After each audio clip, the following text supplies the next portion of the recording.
A população menos favorecida, ela é mais numerosa no nosso país. Sim. Estava vendo os dados, a gente, para fazer os vídeos, pesquisa muito. 50% da população brasileira vive com menos de R$413 por mês. Ou seja, a gente sabe que é uma quantidade absurda de pessoas que não têm condição de vida. As pessoas não tiveram qualidade de estudo, de conhecimento, para distinguir se elas devem trabalhar por governo, fazer concurso público, se elas devem abrir um negócio, enfim. Não sabem, não tiveram acesso a esse conhecimento. Sim. E a gente tem essa cultura de vitimismo, de o Estado vai ser o fornecedor de todos os nossos serviços também.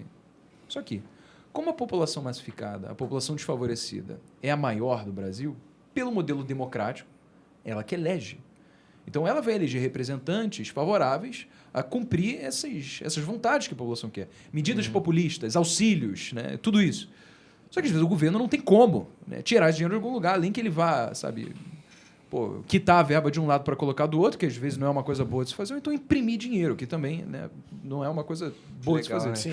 Ou seja, isso diz respeito ao modelo democrático que está defasado, ou então existe alguma outra linha que a gente consiga contornar para que tenham pessoas mais qualificadas no governo pró-iniciativa privada?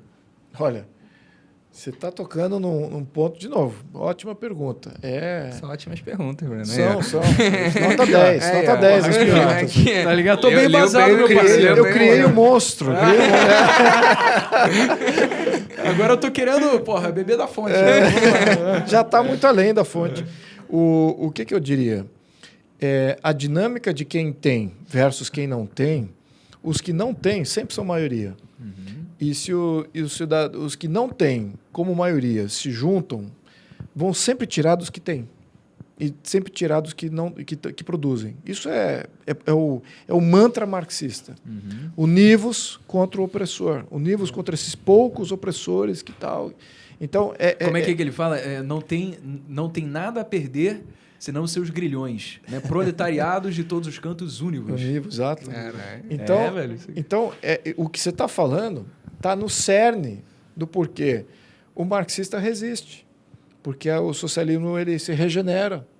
Porque que ciclo após ciclo eleitoral está ali com o sistema, são culpados do sistema de corrupção, roubaram da população, jogaram o país em frangalhos, estimularam a inflação, a ruptura de todos os sistemas e instituições públicas.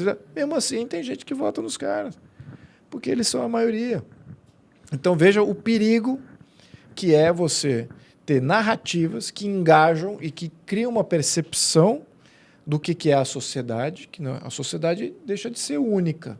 Ela é uma sociedade dividida, que é uma sociedade de nós contra eles, nós somos mais, eles são os menos é que estão oprimindo os mais, vamos nós mais se unir para contra os menos. Isso é uma... Desde o início do marxismo no poder, esse tem sido o mantra. E desde o início do marxismo no poder, aqueles que não são marxistas não conseguem se contrapor a essa realidade. Não consegue. A direita ainda não criou uma narrativa poderosa e emocional o bastante para se contrapor a essa realidade. E comover as massas. E comover. A gente trabalha no racional. A gente trabalha na lógica e na verdade. Fato, lógica, verdade, racional. Qual que é o mantra da esquerda? É emocional. O apelo é sempre emocional. E, muitas vezes, não baseado nos fatos. E aí cria toda uma sorte de mentira regurgitada geração após geração, classe universitária após classe universitária, milhões de estudantes universitários são cuspidos fora do sistema, doutrinado marxista. E acredita exatamente nisso que você está falando. Agora, como é que você contrapõe isso? Você está fazendo aqui um serviço, eu estou fazendo um serviço também. Estou falando aqui com jovens, explicando como é que funciona o outro lado desse argumento. O que acontece se você der vazão a essa narrativa? É uma implosão de qual todos vão perder. E vão perder muito. E aqueles que oprimem, entre aspas, aqueles que oprimem hoje, antes eram oprimidos. Então, os oprimidos são capazes de se tornarem opressores. Num sistema livre. Vamos usar aqui as palavras aqui dos marxistas para chocar eles, talvez se estiverem escutando esse podcast. Não sei, espero que sim. Bom que a gente muda a cabeça de um. A premissa marxista A parada é monarquia, né? Quando eu vi o Luiz Felipe Orleans de Bragança, você deve ter vindo achando que era um papo monarquista. Eu acho. Vamos falar com os marxistas aqui. Vamos falar com os marxistas. A premissa do marxista é que todos os opressores são unidos. E que todos os opressores é um grupo único da mesma família. E que sempre, eternamente, ocuparam o poder. Essa é a premissa deles. Ninguém rompe com isso. Ninguém fala exatamente como o poder econômico já mudou de mão no Brasil milhares de vezes. Quem era a família rica do século XIX, em função até da instabilidade do século XX, já não é mais nada. É o contrário dos países mais livres, em que as famílias mais antigas conseguiram acumular e os seus herdeiros, seus netos, bisnetos, trisnetos, pentanetos estão ali com um patrimônio ainda protegido. O Brasil, na sua instabilidade, já mudou de mão várias vezes esse dinheiro. Não tem mais família rica do século XIX hoje que ainda tem poder relativo ao que tinha no século XIX. Nada, zero. E muito menos. É a cada ciclo constitucional, você pode ver. A cada mudança de Constituição, muda de mão quem tem o poder. Antes eram os militares com os industriais, depois passou para os banqueiros e os militares, depois foi só para os populistas e esquerda, e aí todo o conjunto de pessoas que se beneficiam desses arranjos muda, e quem não está nesses arranjos perde muito, e deixa de ser brasileiro, entrega passaporte, bota dinheiro lá fora. O que está acontecendo no Brasil é exatamente isso. A gente está com... Acho que os ricos que estavam aqui, eles começaram uma evasão a partir de 2013. 2013 começou uma enxurrada de debandada de brasileiro rico. Hoje, se você falar grande fortuna, não tem mais nenhum brasileiro com grande fortuna.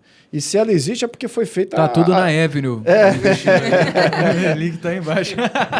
Se for ver, está tudo ali. Tá, assim, a nova fortuna que existe hoje está sendo feita agora, no último ano.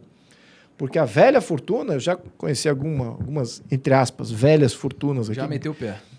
Até os netos já não são mais brasileiros. Os caras comemorando, tá com passaporte, cidadania portuguesa. Deve estar em Mônaco. Cara, quando eu fui em Mônaco, era uma então você vai tributar esse cara uma como? atrás da outra, né, mano? Como é que você vai tributar esse cara? Já foi. Ele já está vendo o que está por vir. Ele está vendo que o Brasil ainda está na mão desses que não tem, que tem esse argumento. A direita não faz, tem medo de falar disso. Tem medo de expor a lógica. Eles têm timidez. Então, o que acontece? Até muitos da direita até se submetem a isso. Vamos ajudar a população, vamos fazer aqui, assistencialismo. Aí você não rompe com o ciclo. E você não traz o maior benefício, que é a única coisa que vai me trazer paz como brasileiro, é ver uma maioria de brasileiros com consciência.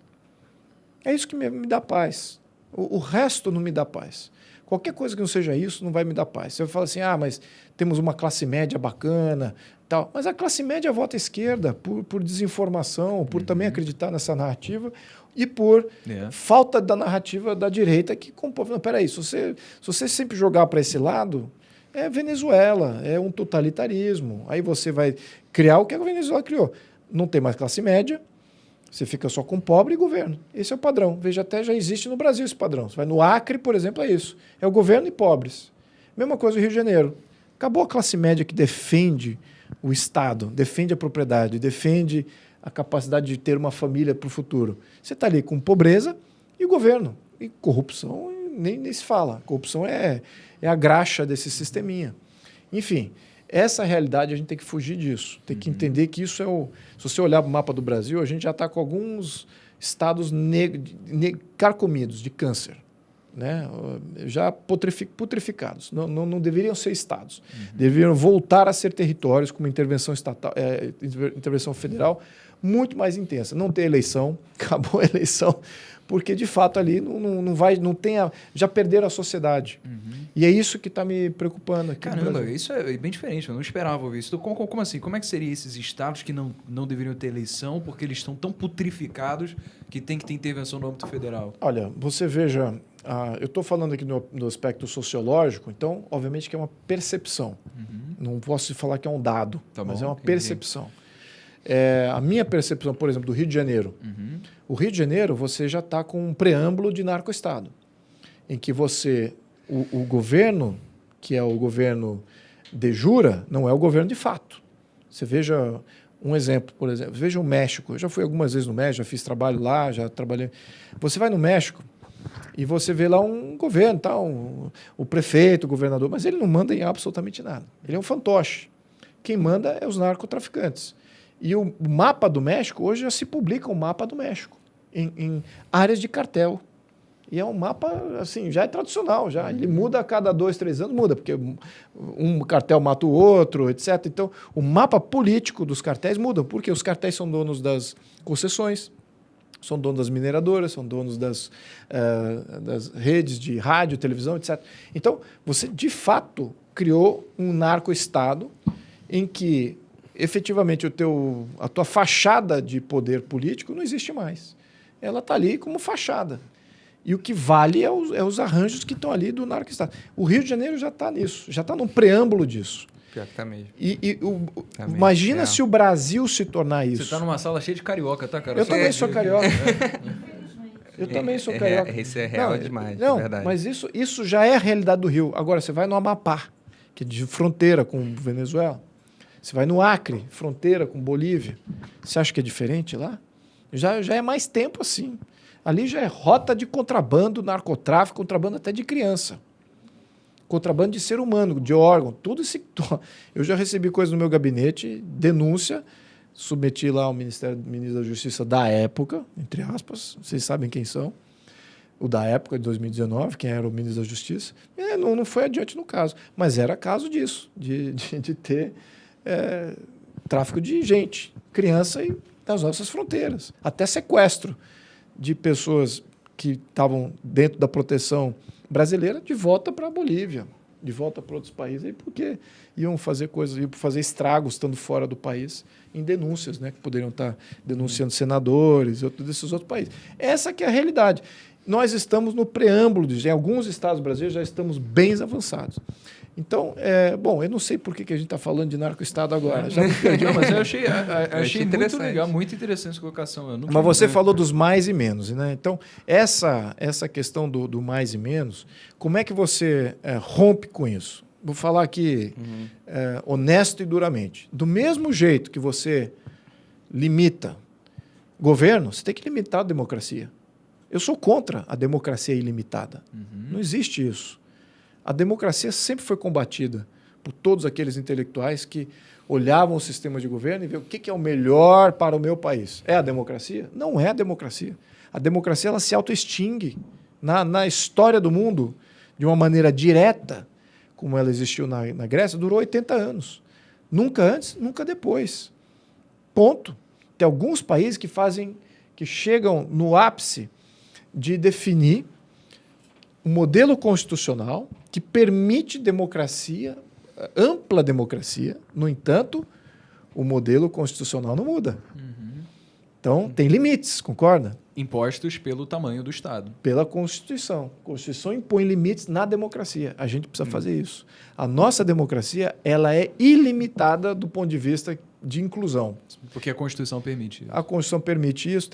Temos jovens de 16 anos podendo votar.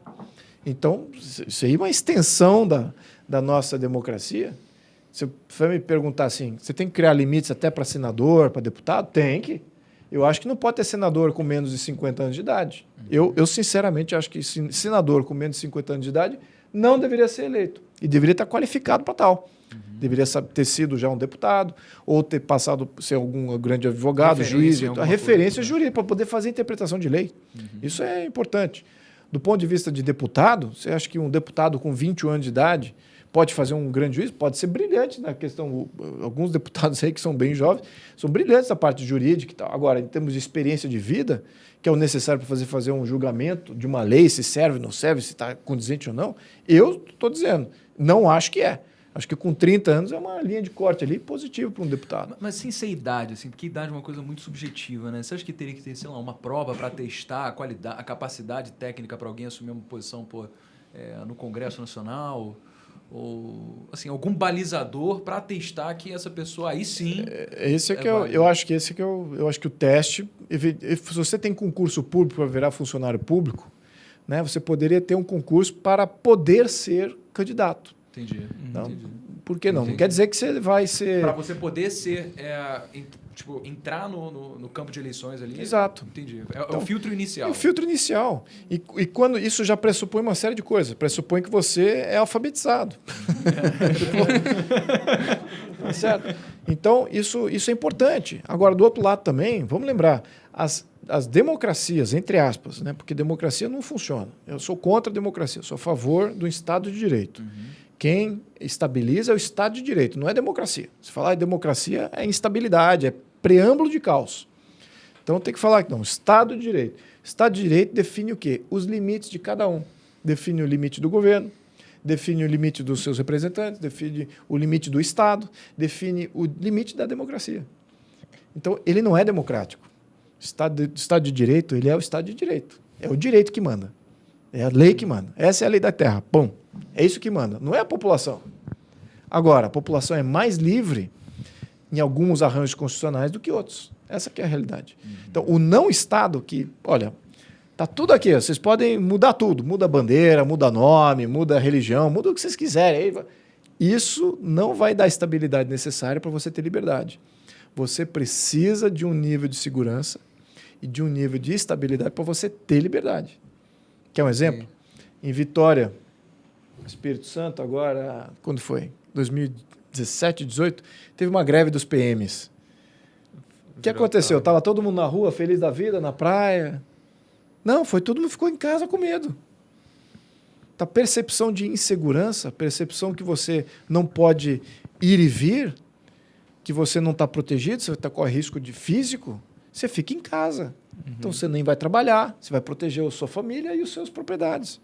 Essa que era a realidade antes do Estado moderno, né? Você tinha cidades-estado, quem estava no protetorado de um duque, de um príncipe, de um marquês, estava bem. Quem estava fora, você estava ali, você virava comida de alguma coisa.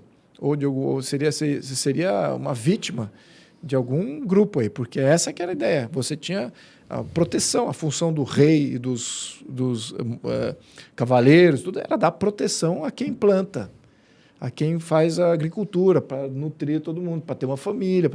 Esse foi o preâmbulo do Estado. Aí depois as cidades-estado começaram a se juntar e fazer os estados maiores. E a primeira coisa que se socializou foi a segurança. Né? Então, enfim, você tem que ter o Estado.